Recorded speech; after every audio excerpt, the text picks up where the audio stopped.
In this video, we're going to talk about stress, how it shows up on the CSA farm, and how it can be addressed. In the last video, we talked about sacrifice. We talked about what sacrifice looks like and whether the type of sacrifices you make for your business are healthy or not in the long term. This video builds on that topic, so it's really important you take the time to also view that video for more information on how to take care of yourself inside your business. It is deeply important to us that aspiring and beginning farmers understand not only the difference between stress and sacrifice, but also that they understand the underlying causes and potential remedies to help minimize negative consequences and build thriving, successful businesses. In this video, we're going to define the difference between sacrifice and stress, identify potential stress risks related to CSA farming, and create a plan to manage these risks before a major issue arises. We're going to talk with other farmers to see what stress management technique they use in daily life and help you understand that self-care should not be an afterthought. It is easy to conflate sacrifice and stress, and while both are inherent in any business venture, they're very different issues. The formal definition of sacrifice is to suffer loss, give up, or injure an ideal, belief, or an end. Stress can be a factor in sacrifices, but it is not the same. Stress is defined as a physical, chemical, or emotional factor that causes bodily or mental tension. More simply, it is the body's reaction to change or adversity that requires a response.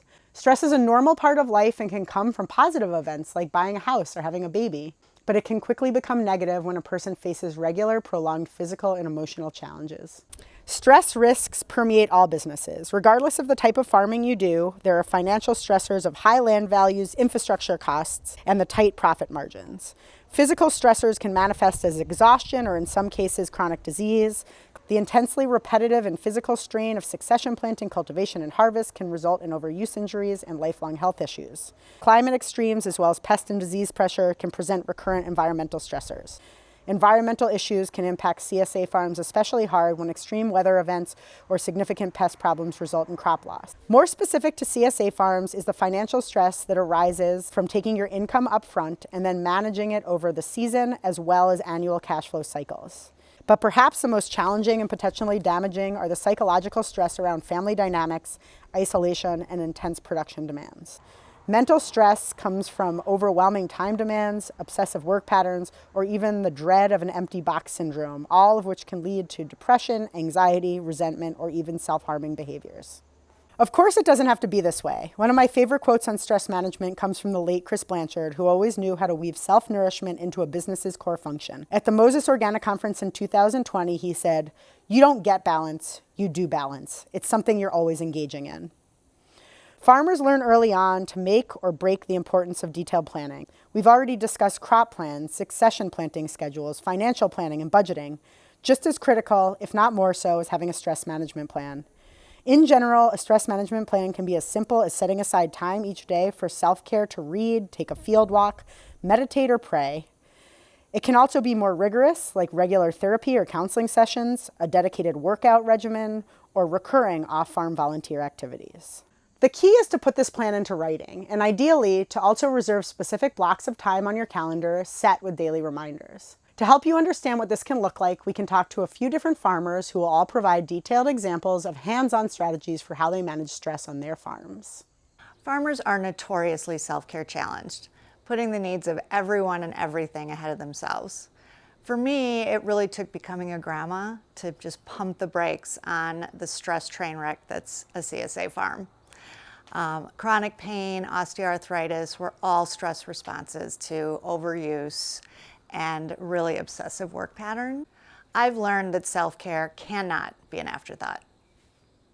Although it's a vision and I don't always live up to it, during the season, I try to maintain my self-care goals, including my morning meditation altar practice, bi-weekly yoga and weightlifting sessions, and lastly, I try to cook dinner really regularly with my beautiful produce.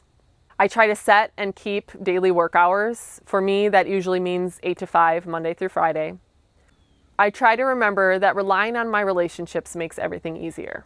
I also work to remind myself that the quality of farm life is part of the profits. For my employees, I try to set good, clear expectations of what I need from them. I try to hire well and make sure that they know that I value them. And lastly, my number one goal, if I manage the weeds, everything else gets easier. Hello, my name is Kate Spring, and I run Good Heart Farmstead with my husband Edge. We are a certified organic CSA farm in Vermont. So when we started out in 2013, we really focused on a summer share. One of the stresses was what we call the peaks and valleys of the CSA model, where there's this huge influx, specifically in the summer, and then we're having to manage these valleys later on in the year. And so we wanted to really consciously have a more consistent cash flow, more consistent workflow. And so we have built in 4 seasons of our CSA. So we have winter, spring, summer, and fall shares available, and many members that sign up for all 4. So rather than focusing everything on 1 or 2 seasons, we try to spread it out. There are things that we really enjoy beyond farming. So my husband loves rock climbing. I love writing. I love traveling. And so in the winter, we will look ahead at the whole year and block out times for us to take mini vacations in the summer and fall so that we don't get totally burnt out in the most intense period of the year. Having those times carved out that we're looking ahead to really helps us stay focused and feel really good about putting a lot of work in when we are on the farm, knowing that, okay, in 2 weeks, I'm going to take 3 days off and have a little personal retreat for myself. For me, having a self-care plan is really highlighted by the fact that I had no self-care plan for the first decade of my farming career. I remember telling a therapist that I already meditated, and I said it confidently. I would weed carrots whenever I was stressed out. And I'm still horrified to this day that that is really how I saw relaxation, and I saw separating myself from the farm.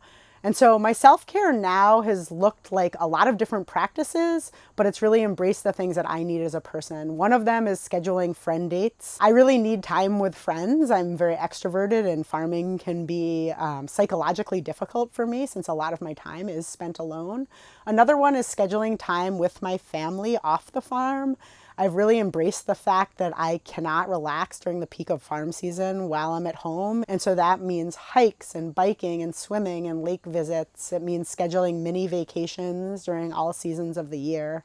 Some other things have been thinking about massage as an important part of maintaining my body versus like a luxury item.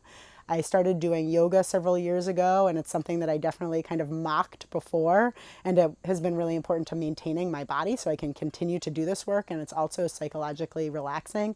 And the other big thing that I recommend to all people is learning to nap. I probably didn't nap for 30 years, and so I used to kind of work through exhaustion.